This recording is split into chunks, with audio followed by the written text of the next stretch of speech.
ურთიერთობა ეშინიათ. მოგესალმებით, მე გახლავართ ნიკოლოზ მებაღიშვილი და ეს ჩემი საავტორო გადაცემა ღმერთი სამშობლო ადამიანი და როგორც ყოველთვის ყოველ პარასკევს 9 საათზე ჩემი გადაცემა არის ქართული ტივის პირდაპირ ეთერში. მე მივესალმები ყველა ქართული ტივის ერთგულ მაყურებელს, ჩვენს თანამემამულეებს, ყველა ემიგრანტს. მე ვიცი რომ ჩვენი ძვირფასი ემიგრანტები ძალიან ყურადღებით ადევნებენ ამ გადაცემას თვალს და დღეს ჩვენ გვექნება საუბარი ვაჩე რაინდელის შემოქმედებაზე, მის პოეზიაზე.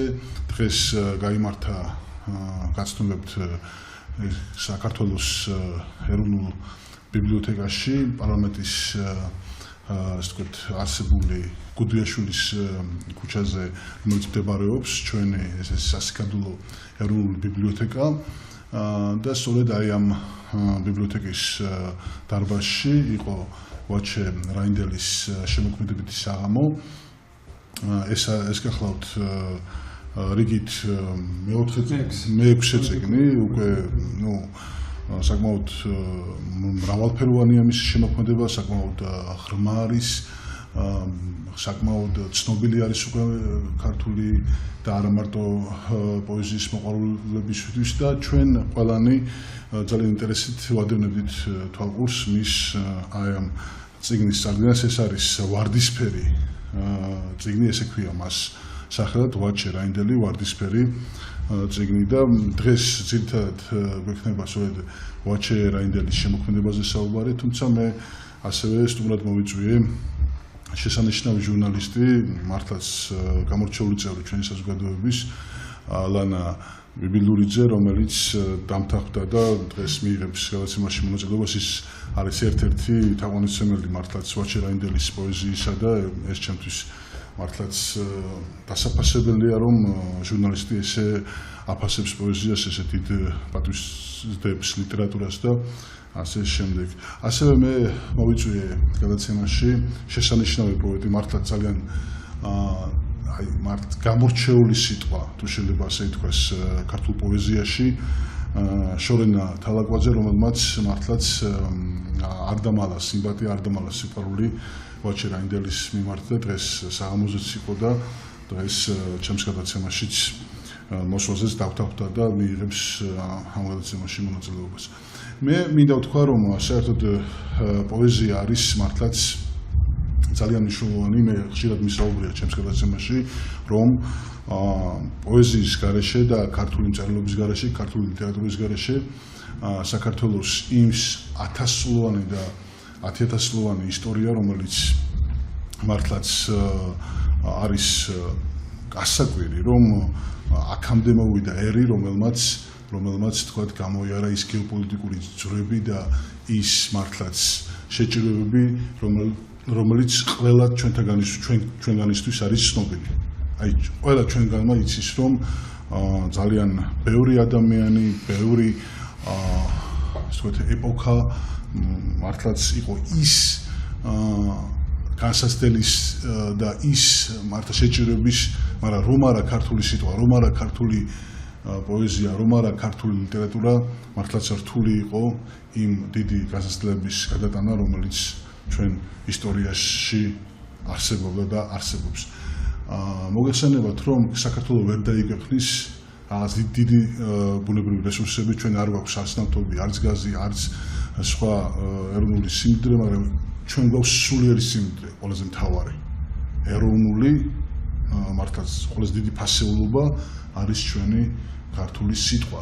ის სიტყვა, რომელიც მართლაც საუკუნეების განმავლობაში გასდევდა ამ ქვეყანას.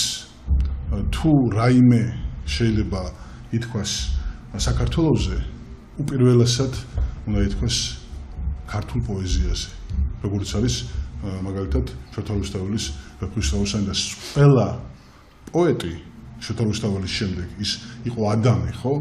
ასე ვთქვათ, ქართული პოეზიისა. ყველა პოეტი არის გამგრძელებელი იმ დიდებული გზისა, რომელიც მან შოთა რუსთაველმა მე-12 საუკუნეში დაიწყო.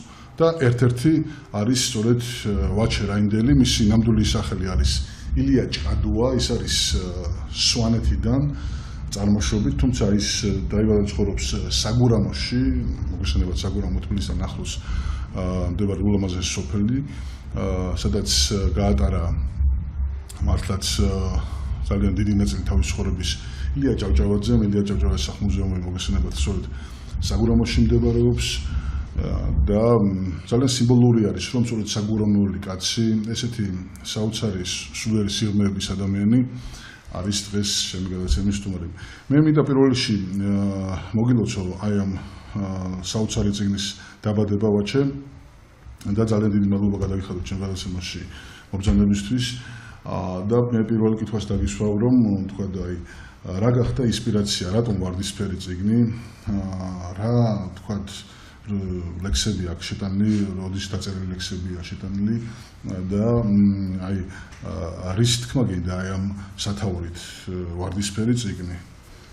მოგესალმები ნიკოლოზ, მივესალმები შენს მაყურებელს, აი ხა გისმენდი და რაღაცნაირად სიამოვნების განცდა მქონდა შენი მოსმენიდან, იმიტომ რომ ძალიან მნიშვნელოვან საკითხებს, სულიერ საკითხებს შეეხება, საკვანძო საკითხებს, რაც არის ჩვენს ქვეყანაში და რისი მართლაც დეფიციტი არ აქვს.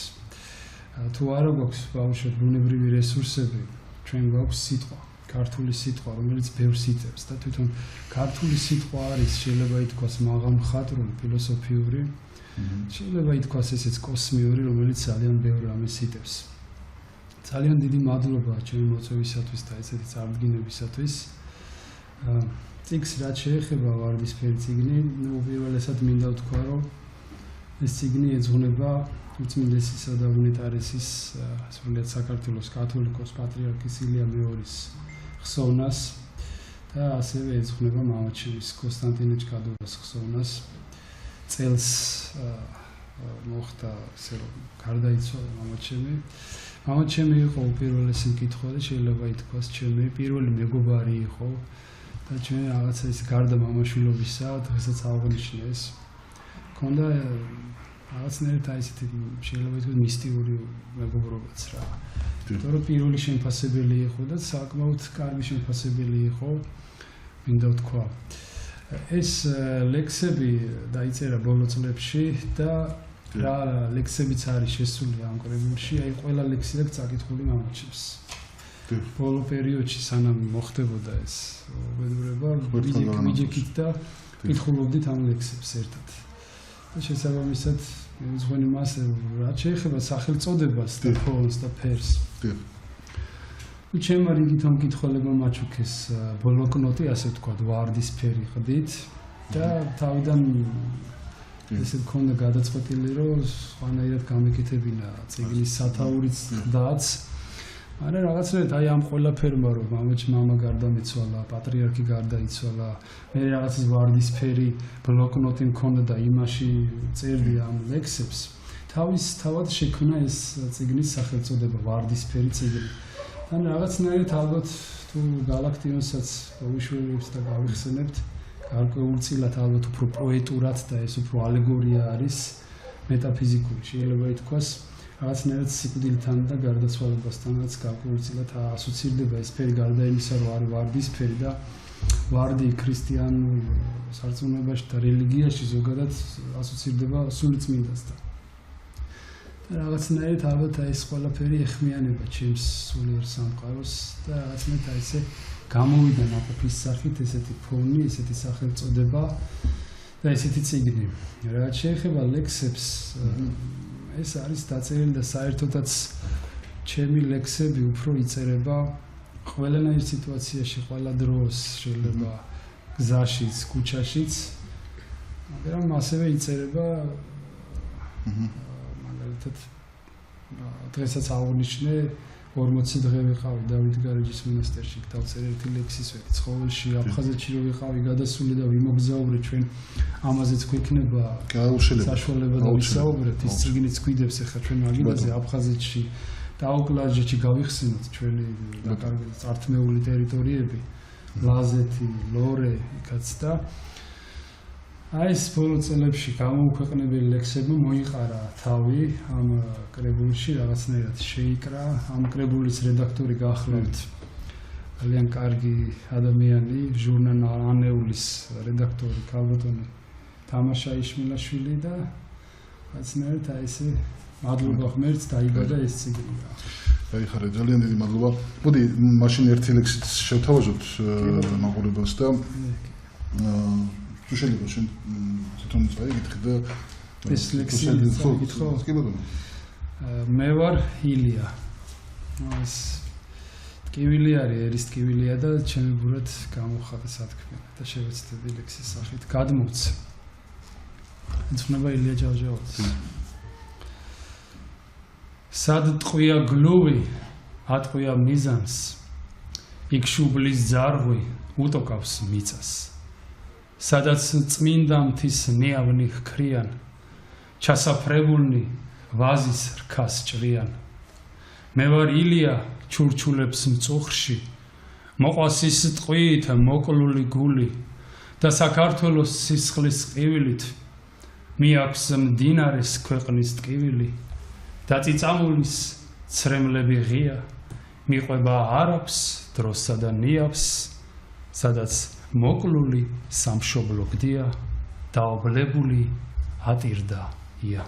ბრავო, ეს საოცარი ლამაზი ლექსი და ძალიან ღრმა და მართლაც გულში ჩამწდომია, რაღაცნაირად გამოხატავს ილიას მართლაც პეტრულ გზას და დაუფასებელ გზას, რომელიც დამარცხებელ გზას, რომელიც თქვათ შეასრულა უდიდესი როლი საქართველოს სულიერ და სამწუხარო ცხოვრებაში. მე მინდა გადავიდე კითხვით შორენა თალაკვაძესთან, პოეტთან, აი როგორც პოეტი, მე მინდა ეს გადაცემა რაღაცნაირად პოეზიის ჭრილში დავინახოთ უფრო მეტად და აი რაღაც პოეტური რაღაც ხარგა იყოს აქ მრავლად, ხო? აი რას ფიქრობ შორენა თქვა ვაჩეს პოეზიაზე, რატომ მოხვედი დღეს ვაჩესთან? მოგესალმები. ნიკოლოს აუცილებლად მივესალმები თქვენს მაყურებელს, ყველას, განსაკუთრებით ემიგრანტებს, როგორც ვიცი. თქვენი აქტიური მაყურებელი ემიგრანტები და პოეზია კიდევ ერთხელ მიხარია, რომ კიდევ ამ თემაზე მიწევს აქ სტუდიაში საუბარი.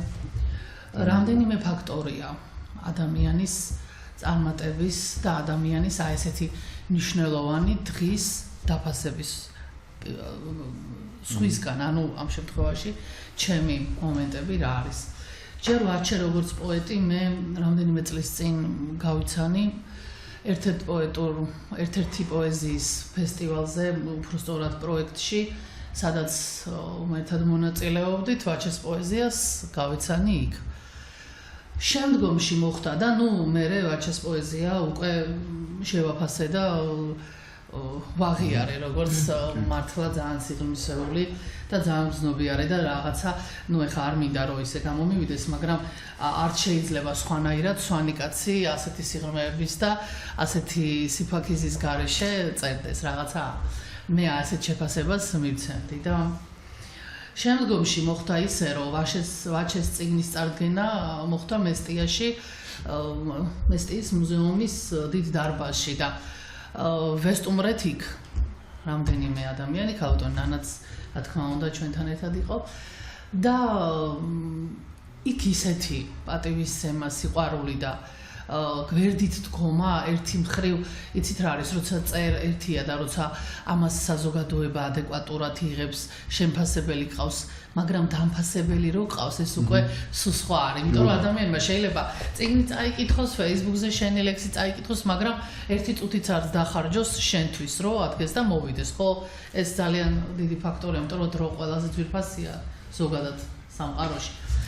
და იქ იმდენი შემფასებელი და დამფასებელი იყო ვაჩესი, რომ მე ძალიან გული გამითბარა და მეორე მხრივ კიდე აი ამ კავშირმა, აი ამ პოეზიით გადაკვეთამ, მე აი ამ ურთიერთობამ იქ ვიმოგზაურეთ ფაქტიურად მესტიაში ერთად, შემდეგში ექსკურსიები რაღაც იყო ის შეიკრა ეს სივრცე და ჩვენ ძალიან დავმეგობრდით. ვაჩე არის ძალიან კარგი, ძალიან ერთგული და როგორც სვანკაც შეეფერება ისეთი ძალიან საიმედო მეგობარი და მე ნამდვილად როგორც კი შევიტყვე Facebook-ით შევიტყვე მართალი გითხრა პირადად ვაჩეს არ შევუტყობი, მაგრამ არც იყო საჭირო მე რო დავრეკე, გადავამოწმერო რამე ხო არ შეიცვალა, აჩემ მითხრა ესეთი რამე რომ მე შენო ჩემი ძალიან ახლო და ისეთი აი ჩემი ძმაკაცი ხარ ასე მითხრა და ეს ისეთი კომპლიმენტი იყო აი ხო ხდებით როგორი რაღაცა და მე აუცილებლად უნდა ყოფილიყავი და რა თქმა უნდა სიამოვნებით მოვედი და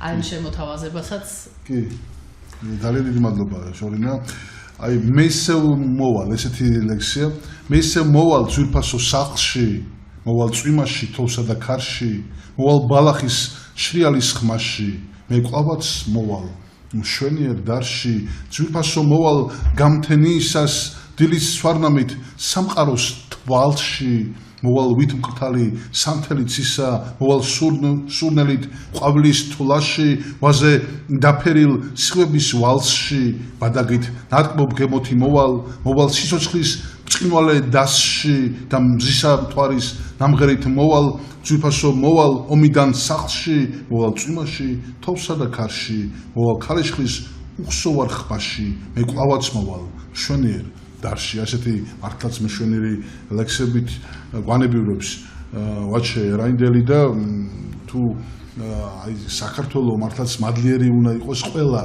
აი პოეზიის მსახურისა პოეზია არის სიტყვის მოძღვარს უწოდება ხო ანუ როგორც არის სულიერი მოძღვარი რელიგიაში თქვათ მართლმადიდებლურ ტაძარში და სხვა რელიგიებში ასევე არის პოეზიის მოძღვრები პოეზიის მოძღვრები ვინები არიან ხო ესენი ადამიანები რომლებიც ქმნიან ლექსს სწორედ ესეთი მოძღვარი ყავს დღეს ჩვენ სტუმრად ვაჩე რაინდელი და სწორედ მის შესანიშნავ პოეზიაზე ვსაუბრობთ მე გადაცემაში მოვიწვიე სტუმრად რანა ბიბილურიძე მართლა შესანიშნავი ჟურნალისტი რომელიც აი ესე როგორც შესავალ სიტყვაში ვახსენებე აფასებს მართლაც პოეზიას და ეს ძალიან დასაფასებელი არის და მე ხშირად ვხედავ მას პოეზიის საღამოებზე ლიტერატურის ასტროდის შეკრებებზე და იმ მართლაც შეხვედრებზე რომელიც იმართება როგორც საჯარო სივრცეში ისე ეროვნულ ბიბლიოთეკაში მწერალთა სახლში და ასე შემდეგ ლანა ძალიან დიდი მადლობა რომ მოხვედით ჩემ გადაცემაში და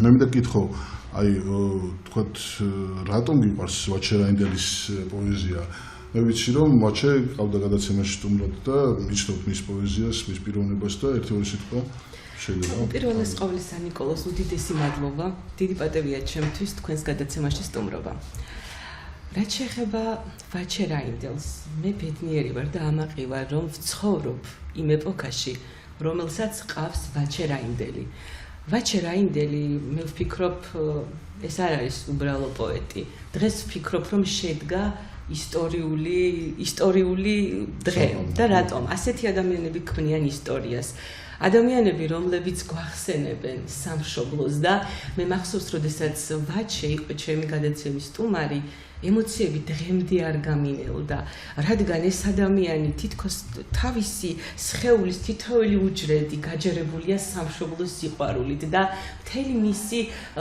სიცოცხლე და არსებობა დათმობილი აქვს სამშობლოსთვის ხშირად ახსენებს აფხაზეთ ხშირად ახსენებს სამშობლოს და ვფიქრობ რომ ყველა ადამიანი იბრძვის სხვადასხვანაირად და ერთ-ერთი ძლიერია არის სიტყვა რა თქმა უნდა ბრძოლის და სიტყვა შეუძლია უდიდესი რევოლუცია მოახდინოს ჩვენს გონებაში და ადამიანის ცხოვრებაში და შენი სიტყვით შენ შეგიძლია რომ ადამიანს თუ არსებობს ისეთი ადამიანი რომელსაც სამშობლო არ უყვარს იმასაც კი შეაყვარო სამშობლო და დღეს როდესაც დასაწყისში კარგად ახსენეთ ბატონო ნიკოლოს ხელოვნების როლი და წიგნის როლი თუ რა დიდია არა მარტო სამშობლოს სიყვარულის კუთხით არამედ ზოგადად წიგთან ურთიერთობა ადამიანისთვის რა თქმა უნდა ძალიან დიდი მნიშვნელობის არის და როდესაც ვაჩეს წიგნებს და ჩანაწერებს ვკითხულობ ხოლმე ვფიქრობ, რომ ეს ადამიანი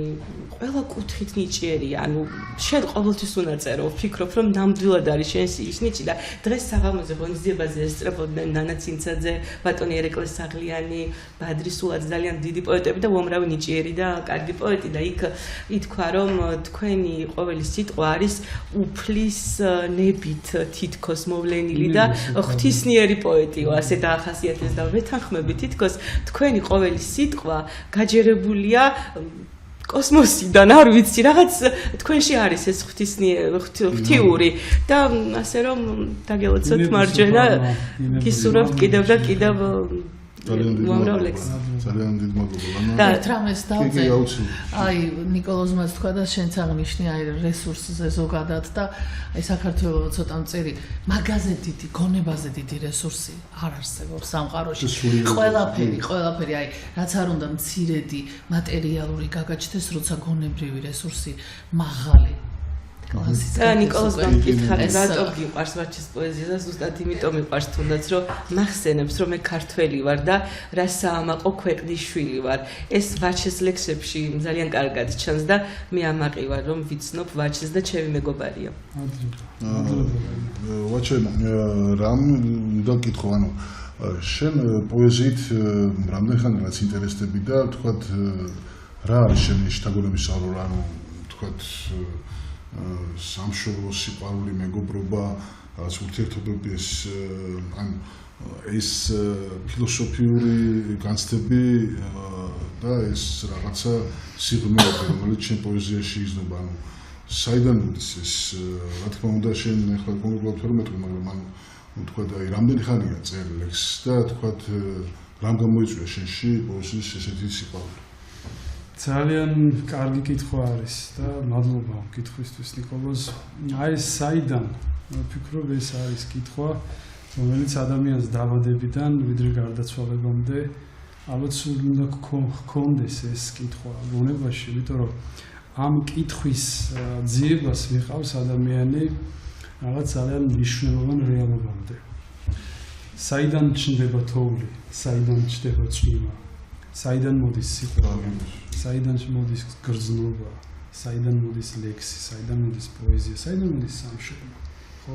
აი ეს ისეთი კითხვა, აი ამ კითხვას მე ვფიქრობ, რომ მიყვეს ადამიანი აუცილებლად რაღაც ზღვრამდე მიაღწევს და მე ვფიქრობ, როცა მიაღწევს ამ ზღვრამდე იქნება ბედნიერი, იმიტომ რომ მასში იქნება სიხარულის მადლი, იმიტომ რომ აი საიდან არის ზუსტად ის წიაღი და ის კოსმიური ენერგია, რომელსაც აგზავნის ღმერთი ამ სამყაროს შემოქმედი.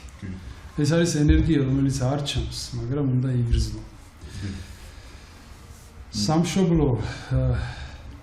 სამშობლო უნდა იგრძნო, ლანამ თავის საუბარში თქვა და არ ვიცი, მადლობა ამ გულუხობისათვის, მე რამდენად ვიმსახურებ ამ სიტყვებს, ყოველგვარი პათეტიკის გარეშე ვამბობ, თუმცა მე მაქვს ამის შინაგანი მისწრაფება ყოველ შემთხვევაში, რომ ლანამ რაც თქვა მე ეს დავადასტურო ჩემი შემოქმედებით და არ ვიცი ალბათ ამას კითხველი გრძნობს და მე მადლიერი ვარ ამისათვის, მაგრამ აი ეს სამშობლო უნდა იგრძნოს ადამიანმა. ამას როდესაც გრძნო, მე ამ გრძნობის ერთგული ხდება. შესაბამისად ეს გრძნობა იყო ალბათ ჩემში ბავშვობიდანვე, რაც მაძლევდა შთაგონებას და ბიძგს, რომ ეს ჩემი განცდები და შეგრძნებების ტრიქონებად და ბგერებად მეკცია და დამეწერა. ერთი მასწავლებელი ავდა გარდაიცვალა აცხობის ღმერთთან მანანა სართანია რომელიც თავის დროზე ზეპირად იცოდა, ну ზეპირად ეს ჭყავებში შინაარსით რა თქმა უნდა ვეფხვის ტყავსანი.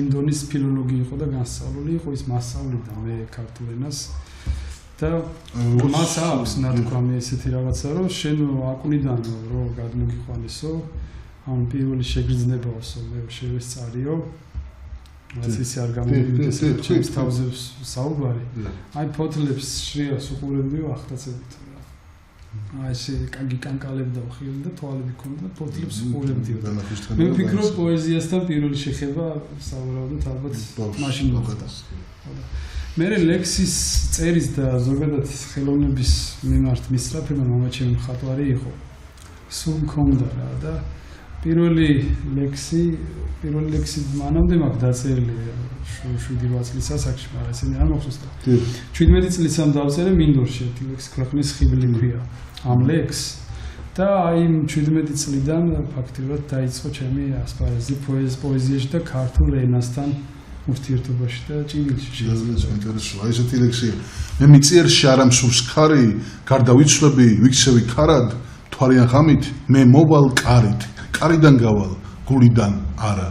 და მართლაც აი გულიდან არ გადის შენი, მართლაც ეს ძვირფასი პოეზია. ზოგადად არსებობს ბენ ადამიანები, რომლებთან თქვა ცხოვრების გზა არის მართლაც აი დატვირთული უამრავი მართლაც წყალობით თუ შეიძლება ასე ითქვას, იმიტომ რომ ჩვენ ვხედავთ რომ ილია მეორის გზამ, აი რომლის თქვათ სამსაუნჯის ქვეშ ჩვენ გვიწევს გადაცემის ასე თქვათ წაყვანა ღმერთი სამშობლო ადამიანი იყო მართლაც ესეთი აი მართლაც განსაზღვრული მისი ცხოვრება ღვთით ბედნიერი ღვთით წყალობით ხო ის ძალიან ძიმე ხვედრი რომელიც ჩვენ პატრიარქს ჰქონდა მართლაც ეს არის რაღაცა სიმბოლო რომ ყველა ადამიანი გარკვეულ ჯვარს ატარებს ხო და ეს ჯვარი პოეზიისა რომელიც ვაჩვენ ესე ღირსეულად მოვიტანა აქამდე და კიდევ გაიტანს 10 წლების განმავლობაში ეს მართლაც არის ძალიან დიდი თქვათ დასაფასებელი თითოეული ადამიანის მხრიდან თითოეული ჩვენთაგანის მხრიდან და როდესაც ჩვენ ვხედავთ რომ პოეტი ქმნის შედევრს პოეტი ქმნის ლექსს აი მაშინ ჩვენ რაღაცნაირად ჩვეულებრივად ეს არ უნდა ავიღოთ ეს არის მართლაც ღვთის ძახილი აი ამ ლექსში ეს ორი დამის თქმა უნდა მე დარწმუნებული ვარ ვაჩეს და უფლისნება ჟღერდება რასაკვირველია და ეს ძალიან დასაფასებელია აი შორინა შენ როგორ ფიქრობ საერთოდ ლექსი მოგესალმებათ დღეს აი ყველა წერს ასე ვთქვათ რაც სურს იმას არანაირი ცენზურა დღეს არ არსებობს ეს გარკვეულწილად კარგია კი რა თქმა უნდა ცენზურა არ უნდა იყოს მაგრამ აი როგორ უნდა გავარჩიოთ ჩვენ ანუ რა არის ნამდვილი პოეზია ჟღერდი ლექსი და რა არის უბრალოდ ის რაღაცა პოზა არ უნდა იყოს ხო ლექსის არა ზოგს გონია რომ რაღაცა ეს არის ის რომელთაც შეიძლება რომ აი ჩვენ გზაში ვსაუბრობთ რომ ცნობადი გახდეს და ადამიანი რაღაცნაირად კაკულცობს ბოდიშით ამ ლექსით და ეს მე მგონი არ შეეფერება იმ დიდებულ საქმეს რასაც პოეზია ქვია ხო ძალიან აქტუალური კითხვა დასვი ცოტა უხერხულია ეხლა სამივე პოეტები ვართ და რაღაცა ეხლა ესეთი აქცენტით ვისაუბრო მაგრამ მე რა ვფიქრობ გულწრფელად ვიტყვი იმას რომ მართლა ძალიან აქტუალური კითხვა რომ აი მართლა ძალიან ბევრი ლექსი რომელიც არ არის პოეზია აი ამას როგორ უნდა გაარჩიოთ საერთოდ მე ვთვლი რომ პოეზია აი მარტივად რომ ახსნათ ძალიან მარტივად სამყაროს ადამიანების და მოვლენების მიღების და აღქმის უნარი და ზუსტად იმ ემოციით დაწერის ნიჭი რომ მიიტანო შენაც იგრძენი და შენაც მოიტანა აი ფოთლების შრიალიდან დაწყებული სიტყვაზე აი ისიც პოეზიაო რაც თქვი რა თქმა უნდა პოეზია მიიტანო სხვის გულამდე და ეს თუ ემოციის გარეშე აი ამის გარეშე თუ მიიღე შენ იმეს ლექსი და ან გონება ან და რამდენიმე ვარიანტი ან უნდა აი დაგაჟრიალოს ლექს რო უსმენ ან კითხულობ რომ ეს მთლიანად უნდა შენ რაღაცა უჯრედულ დონეზე უნდა მოვიდეს შენთან ან უნდა გაფიქრებინოს რომ ვაიმე მე ხო ამას დიდი ხანია ვფიქრობ და უბრალოდ ამ ადამიანმა დაწერა და ჩემი ფიქრები წაიკითხა ჩემი თუ პრობლემურია საკითხი მით უმეტეს აი შენ ამბობ ხოლმე რომ ანუ მაგალითად თუ ერთმა ლექსმა ერთი ადამიანმა აუცილებლად ან რაღაც ისეთი ცხოვრება გავლანა აი ეს ვაჩეს უთხარი იქ პოეზიის საღამოზე და აბსოლუტურად იგივეს გავიმეორებ რომ არ ვიცი რამდენად დამეთანხმებით, მაგრამ პოეტი აი არ ვიცი იზიარებთ თუ არა, მაგრამ მე ასე ვფიქრობ, აბსოლუტურად მარტოსულია თავის პოეზიაში. ხანდახან ვფიქრობ და ერთ ინტერვიუში ვთქვი, რომ შვილებივით არისო, ლექსებიო, ხო, არის ესეთი მოარული ფრაზა, რომ შვილებივით არის ლექსი და შვილზე უფრო ახლოა, იცით რატო? შვილს მამა წყავს და შენ წყავ ხარ და ლექსი მარტო შენია. მიხდი, აი ეს მომენტია რა, ეს მარტო შენია ლექსი. შენი ფიქრი, შენი ნაწილი, შენი სიტყვა და შენი, რა ვიცი, აი ყველაფერი რაც კი ადამიანს ისა პოეტს რო კითხეს, ლექსს რო არ წერდე რა სიზამთრიო და ფანჯრიდან გადავხტებოდი. ანუ მოზღვავებული ემოცია, რომელიც თუ არ დაწერე და თუ ისე დაწერე, რომ ერთი ადამიანი მაინც გადაარჩინა რა მხრივ, იცით, აი დაფიქრდა, წაიკითხა, მოისმინა და ემოცია გაიარა, აი ის ყველაფერი გაიარა, რასაც შეთავაზობ და უკვე აი გაზიარებული დარდია რა. აი გაზიარებული ამ კითხვაზე მეც მინდა რომ უპასუხო, იმიტომ რომ აქტუალური თემაა, ხშირად ისმის კითხვა უნდა წერდეს თუ არა ყველა, არის თუ არა ყველა პოეტი, აქვს თუ არა უფლება წიგნის გამოცემის. მე დიდი წლებია უკვე ვკითხულობ წიგნებს და მკითხველი ვარ და წიგნების დიდი მოყვარული და უამრავი წიგნი ყოფილა ჩემს ხელებში და უამრავი წიგნი წამიკითხავს და ვფიქრობ რომ ზოგიერთი წიგნი არ იყო კარგი, ზოგიერთი წიგნი იყო ძალიან კარგი, მაგრამ არასდროს მიფიქრია რომ ეს წიგნი რატომ დაწერეს. აი მე დღეს მიკვირს ხოლმე რომ ადამიანებს უკრძალავენ წერას, ზოგადად რა არის ხელოვნება, რა არის ლიტერატურა, რა არის პოეზია, ხატვა, ეს ყველაფერი არის სულის და ემოციის ამოძახილი. ადამიანს შეიძლება სტკივა სული და ამ დროს უბრალოდ იღებს ფუნჩს და ხატავს. მას უნდა უფალთან საუბარი, იღებს კალამს და წერს და საუბრობს. ერთგვარად ხელოვნება, პოეზია იქნება ხატვა თუ ასე შემდეგ არის ადამიანის გადარჩენა. ის ადამიანი ესაუბრება შეიძლება მშობელს, ადამიანებს, სამყაროს და ასე შემდეგ. ყველა ისე ირჩევს ურთიერთობას, როგორც შეუძლია სამყაროსთან.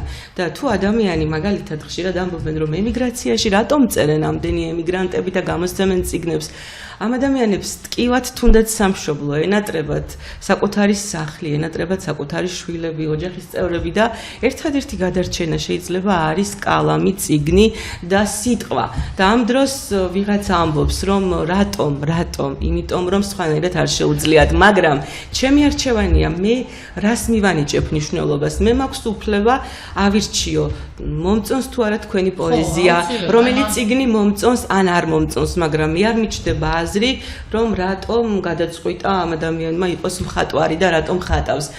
Ну, ეს ალბათ გემოვნების საკითხია და მე ვფიქრობ, რომ ეს სფერო მაინც თავისუფალი უნდა იყოს და ყველას აქვს უფლება თქვას ისე, როგორც შეუძლია და იმ ფორმით გამოხატოს, იქნება ეს ხატვა, იქნება პოეზია და ასე შემდეგ. და ყველაზე დიდი, აი ზუსტად მანდ და აი არჩევანი და თვითონ აი ეს ვინ უნდა გაარჩიოს. ვინ უნდა გაარჩიოს?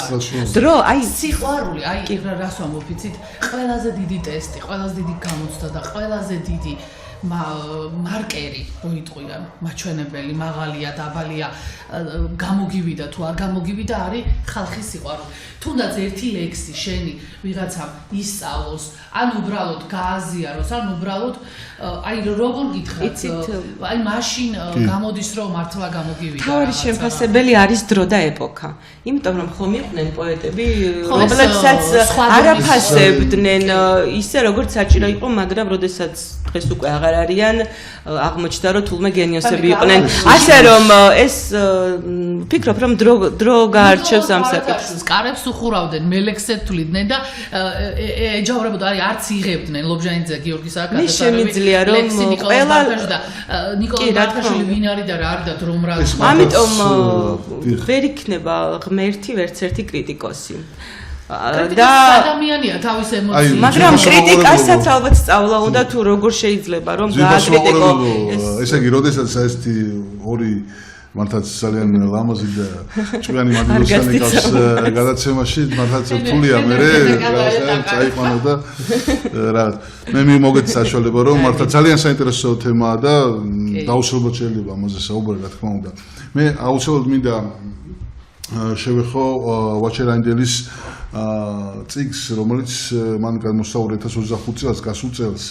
ენგურის ორი ნაპირი. ეს არის პროზაული ნაწარმოები, პროზაული ტექსტი, აი ენგურის ორი ნაპირი, რომელიც აფხაზეთში მოგზაურობას ეძღვნება იმ შთაბეჭდილებებს და იმ განცდებს და იმ გზნობებს, რომელიც მას აქ გაუჩნდა და მას აქვს.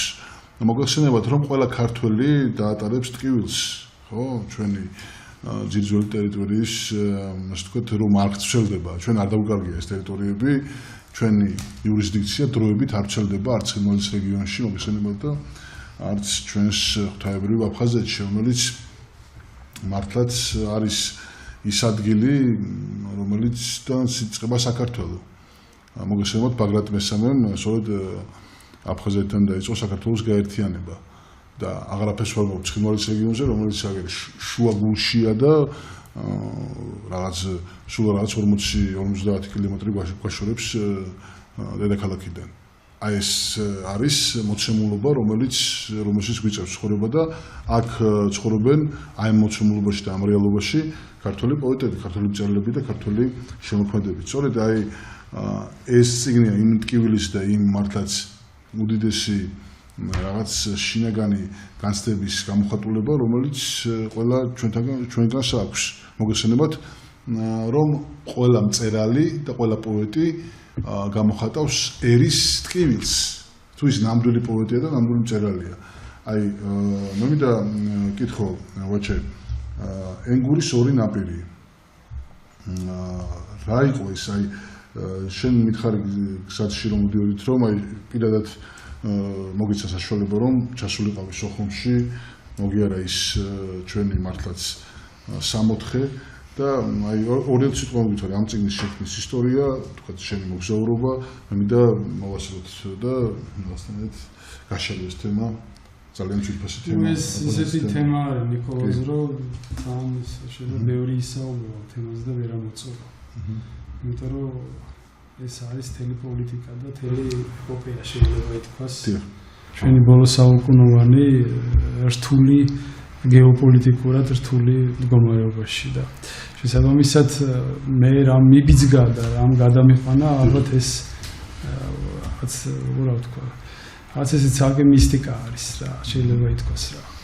მე მქონდა პირველი იდეა რაც იყო ჩემი აქტიურობის რომ საქართველოს მასშტაბით გადამეღო ყველა მნიშვნელოვანი ადგილი და წეგან ვახსენე დაუკლარჯეთი, ლორე, ჰერეთი და აფხაზეთის და ცხინვალის რეგიონი ამასთან ერთად პირველი იდეა გამეერთიანებინა მთელი საქართველო ერთ წიგნში.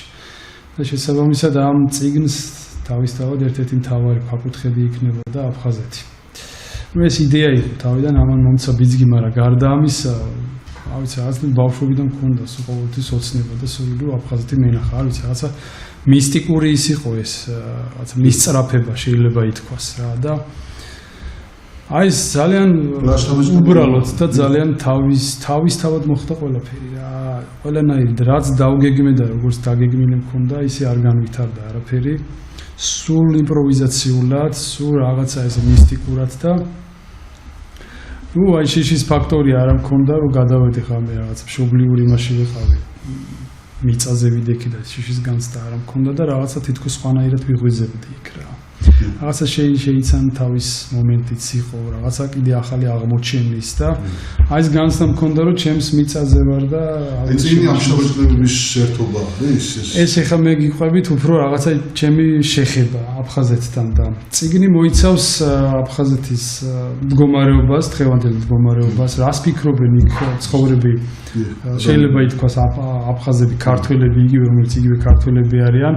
ამ ყველაფერთან დაკავშირებით რაც მოხდა, კონფლიქტებთან დაკავშირებით ის რომ ამ ხელა ზღვარი არის შუაში და სათაურიც იმიტომ არის ენგურის ორი ნაპირი. და არის აღწერა ფაქტიურად ტკივილის, სევდის, მონატრების, აღმოჩენის, შეცნობის, განსაცდელებია იქ თავგადასავლებია იქ აფხაზური ფოლკლორი არის, აფხაზებთან საუბრების დიალოგები არის იქ, ბუნებასთან დიალოგი არის იქ, კუჩები არის სოხუმის, პიცუნდის, ბიჩვინთის უფრო სწორედ სოჭშიც ვიყავი გადასული და რიცის ტბაზე ამის გათენება, ლექსის დაწერა.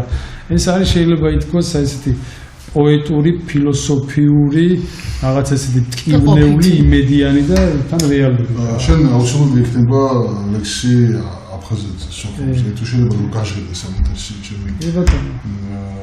თაიჭიგიდან ამ წიგში არა მაქვს, იმიტომ რომ გამოუქვეყნებელი ლექსებია და სულ რამდენიმე წამი დამჭირდება. კი, აუცილებლად. შენ აუცილებლად ტელემოყრებულ რომ აი ჩვენ მუდმივად ვცდილობთ რომ აფხაზურ თქვათ საზოგადოებასთან აფხაზურ ახალგაზრდებთან კონდეს შეხვედრობა ისინიც დღეს ცხოვრობენ, წერენ, მოღვაწეობენ და სამწუხაროდ ქართულ ახალგაზრდობას, ქართულ ხალხს არ ეძლევა სრულფასოვანი ურთიერთობის საშუალება მათთან.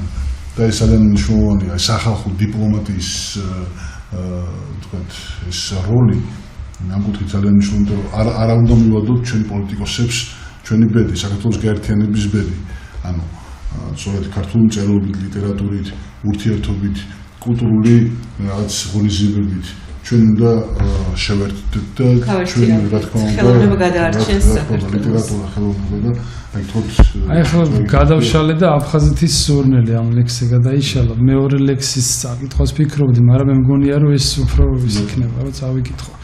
ეს დავწერე სოჭის ველებზე, რაღაც 500 მეტრი ვიყავი გადასული საზღვრიდან, აფხაზეთის საზღვრიდან კიდე სოჭი, იგივე ჩვენი ტერიტორია არის ის. და იქ განცდილი არის აფხაზეთის ეს გორები, ეს ველები და ეს ცხენები, ეს ბუნება ცამზიური ზღვადამდელო, ვერ გიშველე, ვერ გეშვები ნახელები, ვინ წაგვლიჯა, ვინ წაგვართვა საქართველო, ვაზის სრემლით და მარხულო ჩვენო გენო, სურს რომ ერი გმირობაშია ქართველო, რომ სურნელი აფხაზეთის ისე ვიგრძნო და ეს მწარე ჭრილობები გავამრთელო. წვავს სიჩუმე მდუმარებით ვიარები, სხეულს მიწვავს გულ დამწვარი იარები, მაპატიე ღმერთო რომ ვერ შევინახე, რა მიწა და რა მინდვრები სავენახე, ჩემი გენის მოძმე ხალხო უმეგობრო, ჩატეხილო ხიდის თავში გიხმე ბოლოს, ვახსათვალო სამზეო და საკებარო, როგორ უნდა მოგეშველო სანეტარო, რომ ბორკილი შემოახსნა ამერს ახლოს, მე ანბანოს, მე ალერსოს და მეწამლოს, შენ სიყვარულს შეწირული მზერა წმინდა, თავ განწირვით სისხლი მზეს რომ შეაწმინდა, თვალ წარმტაცო სამზეო და სავენახო, როგორ უნდა დაგენახო, სურს გავუშვა ეს ცხენები საბალახოთ, იმედები ქრისტეს ფრთებზე დავასახლო, ეს გორები, ეს მთები და ეს ველები, ეს ბუნება, ეს ტალღები, ეს ქედები, ეს ღრუბლები, ღვთისმშობელის წამწამები, დაგლეჯილი, წაგლეჯილი ნაწამები, დამიბრუნეთ, გევედრებით. საოცარი სიღრმე და საოცარი მართლაც მოტივი, მართლაც გადმოცემულია ის ტკივილი, რომელიც როგორც თავში აღნიშნე, ყველა ქართველი ატარებს, ხო? რომელსაც ნამდვილად აი ვისაც საქართველოს მართლაც იცით როგორ არის ჩვენ ცხოვრობთ მიწაზე, რომელიც არის ჩვენი ქვეყანა, ჩვენი სამშობლო, რომელსაც სჭირდება ზრუნვა. შეიძლება მოგესალმებით ისე ვერთობთ ჩვენი ცხოვრებით, რომ გვამოწმება, რომ ქვეყანასაც ზრუნვა უნდა. და ჩვენ თითოეული ის აქციები, ჩვენი თითოეული ნაბიჯი არის განსაზღვრული მე ჩვენი ქვეყნის ბედისა. ამიტომ ძალიან მნიშვნელოვანი არის, მე არ შემიძლია არ გამოვეხმაურო უკრაინულ დღეებში გამთავრებულ მოვლენებს, როდესაც პოლიციელები თავს ესხმიან ადამიანებს, ბავშვებს და უმოწყალოდ ძალადობენ მათზე. აი ეს არის მართლაც სამარცხვინო, მართლაც დაუშვებელი. მე ძალიან ბევრ პოლიციას ვიცნობ, ძალიან ბევრ მართლა უწყებაში მომუშავე ადამიანს, რომლებიც ღირსეულად ემსახურებიან თავის უწყებას, ქვეყანას, მაგრამ ესეთი გამოვლენა არის მართლაც სისტემური მარცხის ტოლფასი. მე მოვუწოდო შინაგან საქმეთა მინისტრს, რომ მაქსიმალურად გაამახვილოს ყურადღება ასეთ ფაქტის პრევენციაზე რომ აღარ მოხდეს მსგავსი რამ თავარი ის კი არის რომ ეხლა სამაგალითოდ დაისაჯონ ეს ადამიანები რა თქმა უნდა ყველა დავნაშავე პასუხი უნდა აგოს მაგრამ უფრო მთავარი არის ის რომ აღარ განმეორდეს მსგავსი რამ რომ მივიღოთ წინასწარ ზომები მივიღოთ პრევენცია იმისთვის რომ მსგავს ასე ვთქვათ უღირსაქციელებს მით უმეტეს რომელიც უნდა იყოს მაგალითი პოლიციელის ასე ვთქვათ მოქმედება უნდა იყოს მაგალითი საზოგადოებისთვის ის არის სამართალდამცავი და სამართალდამრღვევი როცა ხდება სამართალდამცავი აი ეს მართლაც არის დიდი ტრაგედია. უნდა გახდეს დაჟადი თუ ადამიანს მორალი და ნამუსი არ ყოფნის საიმისოდ რომ აი ესე არ მოიქცეს. მაშინ სისტემამ უნდა შექმნას ეგ მდგომარეობა, უნდა გახდეს დაჟადი. ასეთი საფუძველი და მე